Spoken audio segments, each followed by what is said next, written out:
Hi guys, আসলে কিছুই না, আমার প্রচণ্ড রাগ হয়েছিল, বাট কী টপিক নিয়ে রাগ হয়েছিল সেটা আমি জানি না। এখানে সবাই এখন আমার রাগ ভাঙানোর চেষ্টা করছে।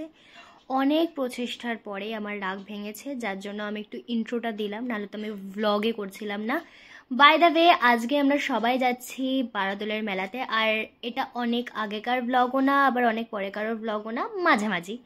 কৃষ্ণনগরের মেলা শুরু হয়েছিল শুক্রবারে, আর আমরা গেছিলাম রবিবারে। আমরা মেনলি মেলায় যাওয়া বন্ধই করে দিয়েছিলাম। গত বছর থেকে আমরা আবার মেলায় আসছি, আর আগের বছর যখন এসেছিলাম সেই সময় মানে মেলা ছিল কিন্তু ঠাকুর ছিল না, কিন্তু এইবারটা আমরা ঠাকুরকে দেখতে পেরেছি।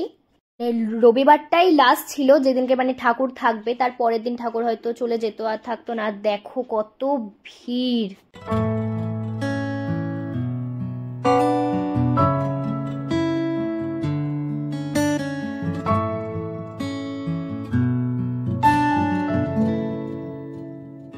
আর আমি প্রথমবার মানে কৃষ্ণনগরের রাজবাড়িতে ঢুকলাম, মানে বারদোল মেলার সময় তো রাজবাড়িটা খোলা হয়।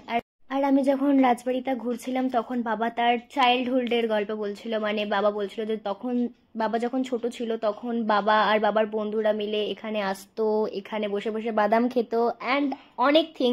আর আমার বাবার কিন্তু জন্মগ্রহণ করেছে এই কৃষ্ণনগরেই। কৃষ্ণনগরেই হচ্ছে বাবার আসল বাড়ি। পরে পরে তো বাবা শান্তিপুরে নতুন বাড়ি করলো, মানে যেটাতে আমরা থাকি। যাই হোক, ওসব পুরোনো কথা বাদ দিই, আমরা চলে আসি শপিং এর দিকে। ফার্স্টে আমরা একটু ঘোরাঘুরি করলাম, তারপরে রাইডে চড়বো বলে ডিসাইড করলাম।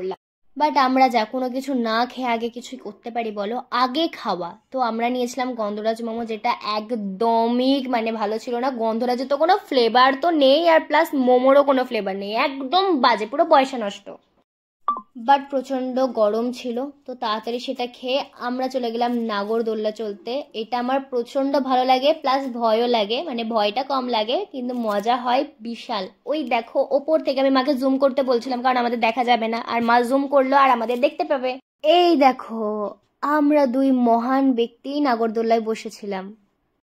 আর হ্যাঁ, আর একটা রিজনও আছে নাগরদোল্লায় চড়ার, কারণ নাগরদোল্লা চলে না পুরো মেলার মানে যেই ম্যাপটা আছে সেই ম্যাপটা ভালো করে অবজার্ভ করা যায়, আর মানে ভালোভাবে দোকানগুলোতে যাওয়া যায়। আমরা আমাদের নাগরদোল্লা চড়া হয়ে গেছে, এখন আমরা খেতে এসেছি ফুচকা। আর জানি ভয়েসের প্রচন্ড অসুবিধা হবে কারণ মেলায় চারিদিকে আওয়াজ হচ্ছে। যাই হোক, আমরা ফুচকা খেয়ে নিলাম তারপরে, কারণ কৃষ্ণনগরের ফুচকার টেস্টটা অনেক সুন্দর হয়। আঙ্কেল, ওই বিড়ালটা কত? হ্যাঁ, বিড়ালটা পিউ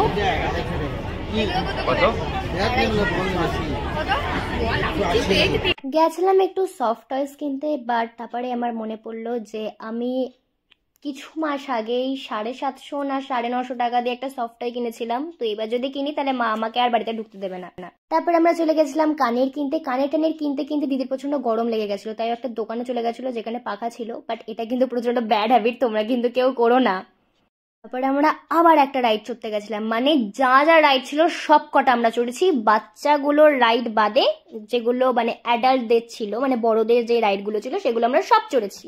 রাইড চড়তে কার কার ভয় লাগে আর কার কার মজা লাগে সেটা আমি জানি না, কিন্তু আমার প্রচন্ড ভালো লাগে, মানে প্রচন্ড মজা লাগে। আর ইনফ্যাক্ট এই গরমের মধ্যে রাইড চড়ে একটা খুব ভালো ব্যাপার আছে, যেটা হচ্ছে হাওয়া পাওয়া যায় প্রচন্ড। এটাতেও আমরা থেমে থাকিনি, তারপরে আমরা চলে গেছিলাম ব্রেক ড্যান্সে। এই ব্রেক ড্যান্স রাইডটা আমরা চড়েছিলাম কলকাতার নিকো পার্কে, তারপরে এটা আর চড়া হয়নি। তো মেলায় দেখলাম যে এটা আছে, তো আমি আর দিদি নিজেদের আর মানে আনন্দটাকে সামলাতে পারিনি, তাই টিকিটটা কিনে নিয়েছি। আর এই ব্রেক ড্যান্সের একটা জিনিস আমার প্রচন্ড মজা লাগে, মানে যে ধারে বসে তার প্রচন্ড কষ্ট হয়, কারণ যে ধারে বসে না সে একদম ধারে বসার মানুষের দিকে পুরো হেলে যায়। মানে গেটটা যদি কেউ খুলে দেয় না, যে ধারে বসেছে সে একদম ছিটকে পড়ে যাবে।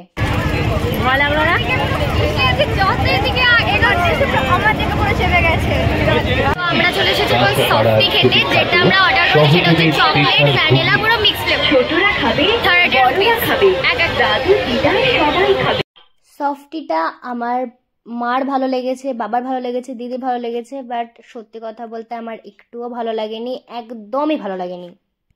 দেখছো আমার দিদির এক্সপ্রেশনটা, ওর তো মানে স্বর্গ লেগেছে, একদম বিশাল ভালো লেগেছে, কিন্তু আমার একটুও ভালো লাগে। ওই গরমের মধ্যে আমার প্রচন্ড কিছু একটা কোল্ড ড্রিঙ্কস টাইপের খেতে ইচ্ছা করছিল, তো আমি এই কোল্ড ড্রিঙ্কসটা নিয়েছিলাম। আর গরমে না ঠান্ডা ঠান্ডা খুব ভালো লাগছিল। মেলা থেকে বেরিয়ে যাব এমন সময় মনে পড়ে যে আমার এখনো কেনার বাকি আছে, তাই আমি একটা মার্শম্যালো কিনে নিলাম। আর দেখো এখানে তো মনে হচ্ছে মোটর সাইকেল তারপরে স্কুটির মেলা লেগেছে। কৃষ্ণনগরের বারোদোলা মেলায় যখন এসেছিলাম তখনও আমরা গেছিলাম আনন্দময়ী মায়ের তলায়, কারণ আমি যখন ছোট ছিলাম তখন আমি দেখেছি যে আমরা মানে কৃষ্ণনগর আসলেই ওই মায়ের কাছে পুজো দিতে যেতাম। তো এইবার যখন এসেছে কৃষ্ণনগরে তো ওই মায়ের সঙ্গে দেখা না করে কি করে যাই। আর এই মাকে নিয়ে অনেক পৌরাণিক কথা আছে, সেগুলো নাই এক অন্য ভিডিওতে বলবো। আমরা সবাই চলে এসেছি বাড়িতে। মুখ চোখের অবস্থা খারাপ, আর আমি এখানে একটা বান করে নিয়েছিলাম যেটা রাস্তার ঝাঁকুনিতে আস্তে আস্তে নিচে চলে গেছে। আমি অর্ধেক লিপস্টিক খেয়ে ফেলেছি।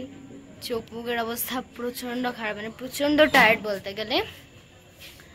দেখা হচ্ছে অন্য একটা ব্লগে।